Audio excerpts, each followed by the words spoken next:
दोस्तों हम लोग कहावत सुनी है कि मन चंगा तो कठौती में गंगा।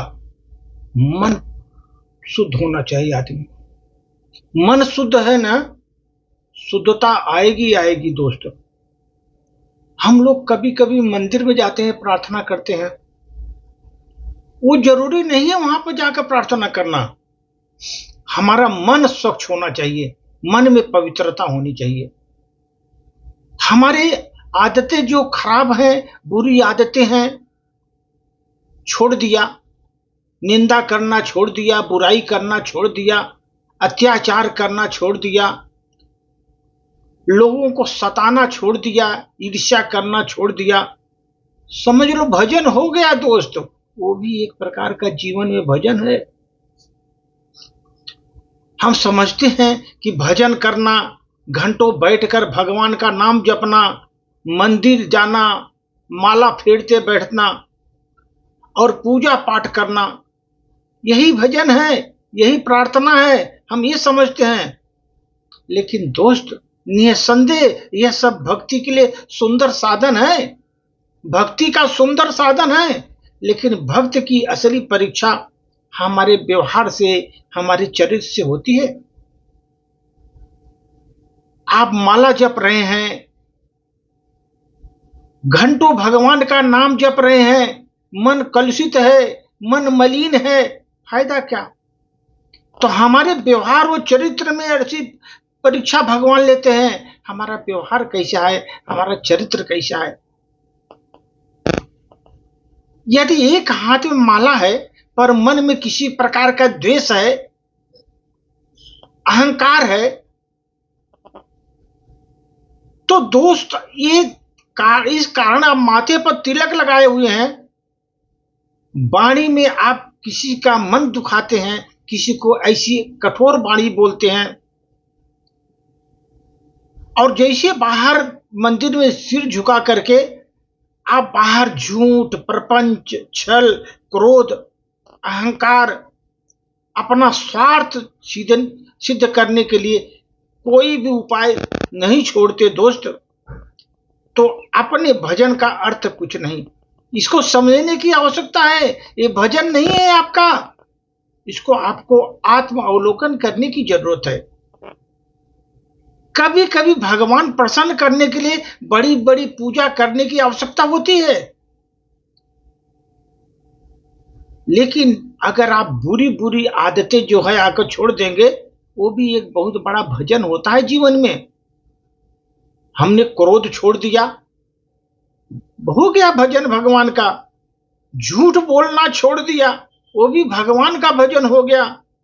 मैंने अहंकार से भरा हुआ हूं, अहंकार छोड़ दिया, वो भी भगवान का भजन हो गया। लोगों को धोखा देना, उनको धोखा दे करके उनसे हड़प लेना अगर छोड़ दिया, वो भी एक प्रकार का भजन है दोस्त। लोगों की निंदा करना छोड़ दिया, कमियां ढूंढना छोड़ दिया, हो गया भजन। किसी के प्रति में मन में अगर पल रही कटुता आप में है दोस्त, कटुता भरी हुई है मन में, ईर्ष्या भरी हुई है, वो भजन नहीं। आपको कटुता ईर्ष्या छोड़ दिया, वो भी आपका एक भजन ही है दोस्त। ये भगवान ये नहीं देखते हमने उनके सामने कितनी देर तक आंखें बंद किया। यह भी देखते नहीं कि आंखें खोलने के बाद हमने संसार के साथ कैसा व्यवहार किया। ये देखते हैं भगवान कि हमने आंख खोलने के बाद संसार के साथ क्या व्यवहार किया, वो भगवान देखते हैं। आंखें बंद किया मंदिर में, आपने अच्छे से भगवान का स्मरण किया। उसके अलावा भगवान ये देखते हैं कि बाहर आंख खुलने के बाद आपने क्या किया, इस संसार के साथ आपका व्यवहार कैसा है। ये भक्ति की सबसे स्वरूप जो है ना, सुंदर रूप है दोस्त। पूजा हमारे मन को निर्मल करती है, ये ध्यान रखिए। कथा हमारे चरित्र में सुधार लाती है, और भगवान का नाम लेने से हमारा व्यवहार, प्रेम, करुणा और सत्यता पर हमारा मन उतर आता है। इसीलिए दोस्त कभी आप अपने से पूछिए, आत्मावलोकन करिए कि मैं आज कितनी बार भगवान का नाम लिया। इससे महत्वपूर्ण प्रश्न यह है कि आज भगवान के नाम पर मुझ में क्या बदलाव आया। मैंने बहुत कुछ बदलाव आया, वो सोचिए। जिस दिन कोई व्यक्ति को दोस्त अपनी बुरी आदतें छोड़ देता है, किसी का दिल नहीं दुखाता, स्वयं को रोक लेता है किसी का दिल दुखाने से, सत्य के मार्ग पर दृढ़ निश्चय से चलता है दोस्त, दूसरों के सुख में अपना सुख देखने लगता है, वो उसी दिन उसका भजन ओंठों पर नहीं उसके जीवन में उतर आता है। उसका भजन उसके ओंठों पर नहीं उसके जीवन में उतर आता है। भगवान का मार्ग पाने के लिए दोस्त बहुत कठिन नहीं है, बस अपने भीतर वह सब निकालते जाइए।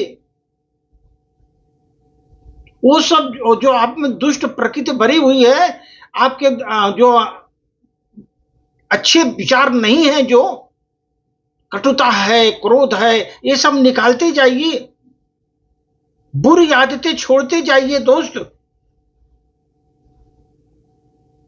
भगवान आपके नजदीक आता रहेगा। जिस दिन आप नहीं निकालोगे, भगवान दूर से ही दिखाई नहीं देंगे। इसलिए बुरी आदतें छोड़ो दोस्त, उसी क्षण तुम्हारा जीवन सुंदर भजन के रूप में आ जाएगा। बुराइयां छोड़ दिया, सुंदर भजन के रूप में आएगा। देखो दोस्त, बहुत लोग जाते हैं उपदेश सुनने के लिए, कथा सुनने के लिए, बड़े बड़े जगह पर जा करके वो वहां पर सत्संग में जाते हैं दोस्त, वहां पर जाकर सत्संग सुनते हैं। मैं तो बता रहा हूं दोस्त, केवल उपदेश सुनने से कुछ होने वाला नहीं है, उसको अपने जीवन में उतारना है। खाली उपदेश सुन लिया, बहुत अच्छा लगा, लेकिन जीवन में आपका उतारे नहीं, वैसे के वैसे आप हैं। हम सभी अच्छाइयां जानते हैं दोस्त, सही गलत का अंतर पहचानते भी हैं, फिर भी जीवन में उलझन में रहते हैं जीवन भर। और तो और इतनी समझ होने के बाद हर पल हमको उपदेश चाहिए होता है, जबकि सारे गुण हमारे अंदर हैं, फिर भी हम उपदेश सुनने के लिए, सत्संग सुनने के लिए बड़े बड़े जगह जाते हैं, बैठते हैं, खाली सुनते हैं, अपने में परिवर्तन लाते नहीं दोस्त। वही सबकी, जबकि हमारे में सब गुण हैं, फिर भी हम अपने अंदर के गुणों को देखते नहीं, उसमें सुधार नहीं करते। धन्यवाद।